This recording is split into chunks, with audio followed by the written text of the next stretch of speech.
Assalamualaikum warahmatullahi wabarakatuh.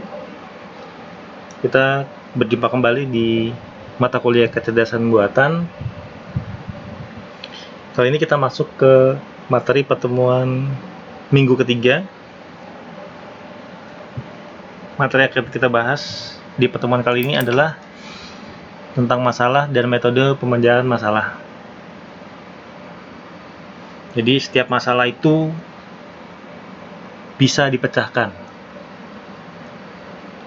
Akan tetapi pertanyaannya adalah ada berapa macam tipe dari penyelesaian terhadap masalah tersebut.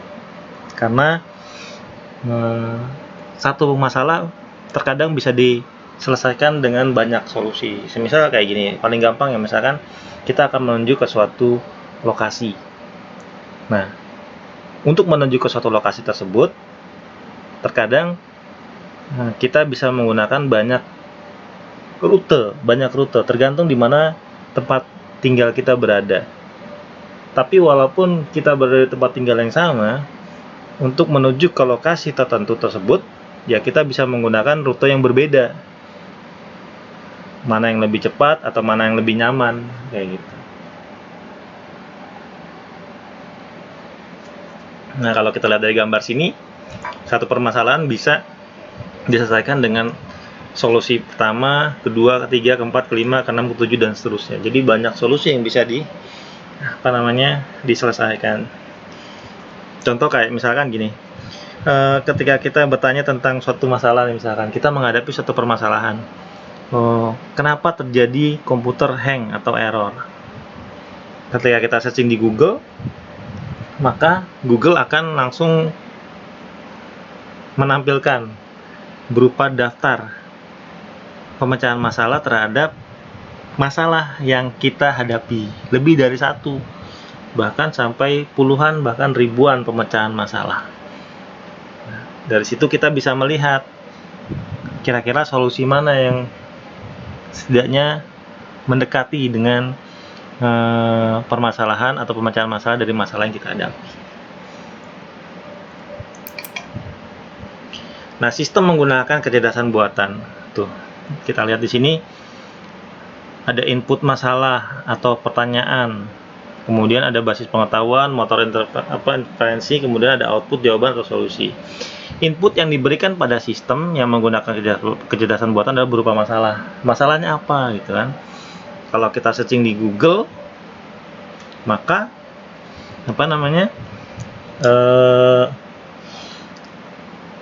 maka Google akan menampilkan daftar dari solusi terhadap permasalahan yang kita hadapi berupa link referensi menuju ke halaman-halaman yang memang membahas tentang permasalahan yang kita hadapi. Sistem harus dilengkapi dengan sekumpulan pengetahuan yang ada pada basis pengetahuan. Sistem harus memiliki motor inferensi agar mampu mengambil kesimpulan berdasarkan fakta dan pengetahuan. Output yang diberikan berupa solusi terhadap atau sebagai hasil dari inferensi. Jadi ya tadi contohnya misalkan kita menghadapi permasalahan error terhadap suatu program, kemudian errornya tersebut kita copy, lalu kita searching di Google. Nanti Google akan menampilkan beberapa solusi terhadap permasalahan yang kita pertanyakan gitu.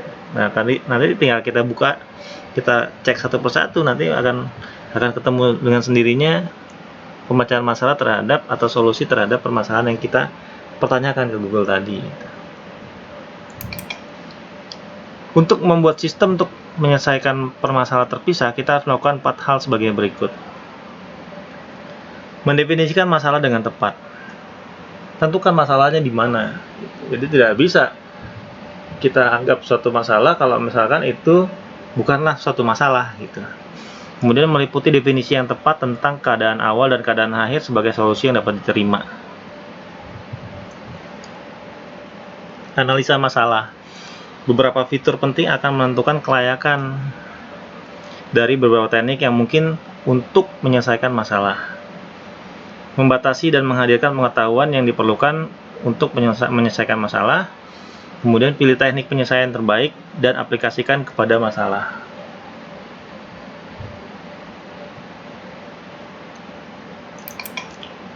Mendefinisikan masalah sebagai pencarian ruang stata. Untuk membuat deskripsi formal dari permasalahan harus dilakukan beberapa hal. Di antaranya, yang pertama adalah definisikan ruang stata yang memuat semua konfigurasi yang mungkin dari objek yang terkait, dan mungkin beberapa yang tidak mungkin. Hal ini tentu saja mungkin akan mendefinisikan ruang stata dengan jumlah stata yang tidak terbatas. Tentukan satu atau beberapa stata yang menyatakan keadaan awal dari masalah. Ini disebut sebagai initial state. Tentukan satu beberapa stata yang dapat diterima sebagai keadaan akhir atau solusi, disebut goal state. Tentukan sejumlah aturan yang menentukan aksi yang diperkenankan. Hal ini mencakup beberapa hal sebagai berikut.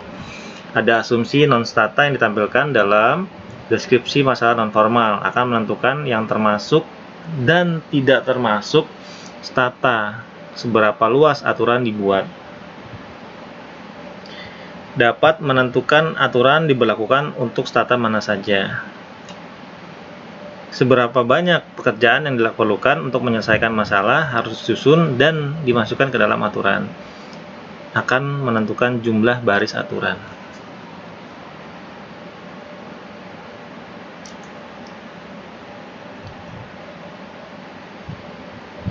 Kemudian ada sistem produksi. Sistem produksi terdiri dari, pertama adalah sejumlah aturan, di mana tiap aturan memiliki sisi kiri yang menyatakan bentuk yang dapat digunakan dan sisi kanan yang menyatakan hasil operasi jika aturan diaplikasikan. Satu atau lebih pengetahuan atau database yang berisi informasi apapun yang berkaitan dengan tiap masalah. Beberapa bagian database mungkin tetap, sedangkan yang lain ditambahkan sesuai dengan masalah yang dihadapi. Informasi dalam database dapat tersusun dalam banyak cara yang berbeda. Kemudian strategi kendali yang akan menentukan perintah dalam aturan yang mana yang akan dibandingkan dengan database dan cara menyelesaikan konflik yang muncul ketika ada lebih dari satu aturan yang cocok. Kemudian ada penggunaan aturan.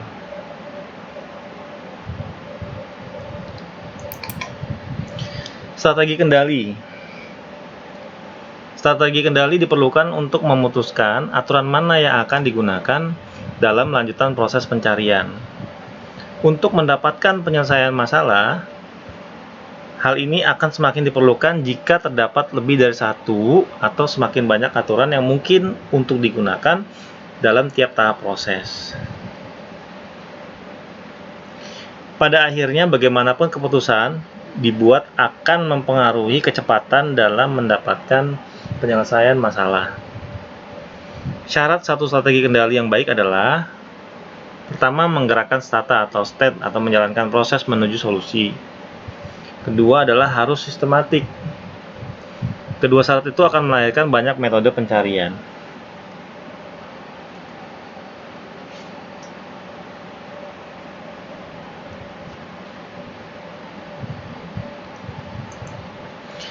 Nah, contoh kasusnya adalah bejana air.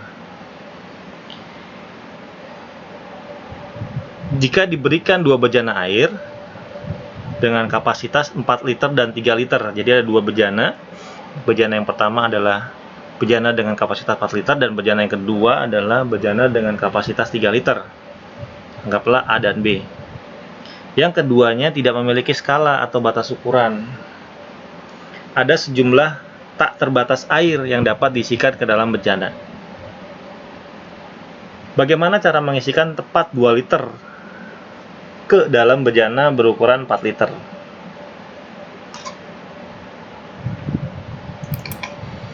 Nah, definisinya adalah, untuk kasus air bejana air dapat dinyatakan sebagai pasangan bilangan bulat, yaitu X dan Y, di mana X-nya adalah antara 0, 1, 2, 3, atau 4, karena dia 4 liter. Kemudian Y-nya adalah antara 0, 1, 2, dan 3 karena dia 3 liter. Initial state-nya atau state awalnya adalah 0,0. Nih, ini 0 X-nya, kemudian Y-nya adalah 0. Dimana kedua bejana kosong. Pada akhirnya atau goal state-nya adalah 2,N. Dimana bejana pertama berisi 2 liter dan bejana kedua bisa berisi berapa saja. Jadi tidak ditentukan berapa yang Y-nya. Kalau X-nya dia harus 2 liter karena di sini pertanyaannya adalah tepat, bagaimana cara mengisikan tepat 2 liter ke dalam bejana berukuran 4 liter. Nah, ini keadaan memungkinkan X dan Y. Jika X-nya adalah 4, lebih kecil dari 4, jika X-nya lebih kecil dari 4, maka dia 4, Y, yaitu penuhi bejana 4 liter. Penuhi ya, berarti penuh 4 liter. Diisikan sebanyak air sebanyak 4 liter. Kemudian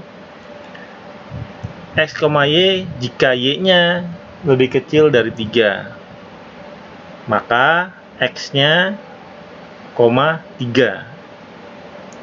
Ini artinya adalah penuhi bejana 3 liter. Isikan sampai penuh bejana yang berukuran 3 liter atau bejana B. Kemudian X dan Y, jika X-nya lebih besar dari 0. Lebih besar dari 0, berarti X diambil D, lalu Y. Tuang air dari bejana 4 liter. Tuang semua air dari bejana 4 liter. Kemudian Y-nya dari 0, berarti X, Y diambil D. Tuang semua air dari bejana 3 liter.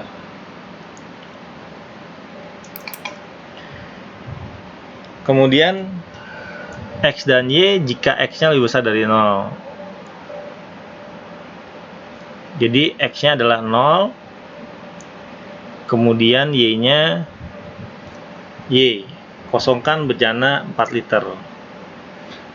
X dan Y, kalau Y-nya adalah 0, lebih besar dari 0, maka Y-nya X, 0. Kosongkan bejana 3 liter, karena Y adalah bejana 3 liter. X dan Y, jika X ditambah Y lebih besar sama dengan 4 dan Y sama dengan 0, lebih besar dari 0. Nah, maka Y-nya adalah 4, X-nya adalah 4, sedangkan Y-nya adalah diambil 4X. Nah, tuang dari bejana 3 liter ke bejana 4 liter sampai bejana 4 liter penuh. Tuh, tuang semua ke dalam dari 3 liter ke 4 liter. Kemudian X dan Y, jika X plus Y lebih besar sama dengan 3 dan X adalah 0. Tuh. X diambil 3, diambil Y, kemudian 3. Tuang air dari bejana 4 liter ke bejana 3 liter sampai bejana 3 liter penuh. Ini kebalikan dari si poin nomor 7. Kemudian X dan Y, jika X ditambah Y lebih kecil dari 4 dan Y lebih besar dari 0. Nah, berarti X plus Y 0. Tuang semua dari bejana 3 liter ke bejana 4 liter. Karena Y-nya adalah 0. Sedangkan XY, if X plus Y lebih kecil dari 3 dan X-nya adalah 0. Ini kebalikannya. Tuang semua air dari bejana 4 liter ke bejana 3 liter. Karena si X-nya ini, bejana 4 liternya adalah kosong. Kemudian yang nomor 11 atau poin 11, 0,2. Ini berarti 2,0. Tuang 2 liter air dari bejana 3 liter ke bejana 4 liter. Kemudian 2, Y, ini berarti X-nya 0, Y. Buang 2 liter air dari bejana 4 liter. Nah, operatornya adalah 2927. 2, isi becananya adalah kosong, isi bejana 3 liter kosong. 3. 9, kita lihat di sini 9. Tuh. Tuang semua air 3 liter ke 4 liter, berarti yang 4 liternya 3 ini kosong. Sedangkan 2, 4 liter 3 liter, yang 3 liter 3 liter. Kemudian poin nomor 7, 4 liter 4 liter, kemudian yang 3 liter isinya 2 liter. 5 atau 12, 4 liternya kosong, kemudian 3 liternya adalah 2. 9 dan 11 adalah 2. bejana 4 liternya adalah 2 liter, kemudian isi bejana 3 liter adalah kosong. Nah, hasil dari analisa masalah di atas atau sebelumnya tadi adalah dapat dipecahkan dengan menggunakan aturan produksi yang dikombinasikan dengan pendekatan strategi kendali untuk menelusuri ruang masalah sampai ditemukan jalur dari initial state ke goal state. Sehingga proses pencarian menjadi penting untuk menyelesaikan masalah. Pencarian adalah mekanisme umum yang dapat digunakan ketika ada metode langsung lain yang diketahui. Selesai. Terima kasih. Sampai ketemu lagi di pertemuan selanjutnya.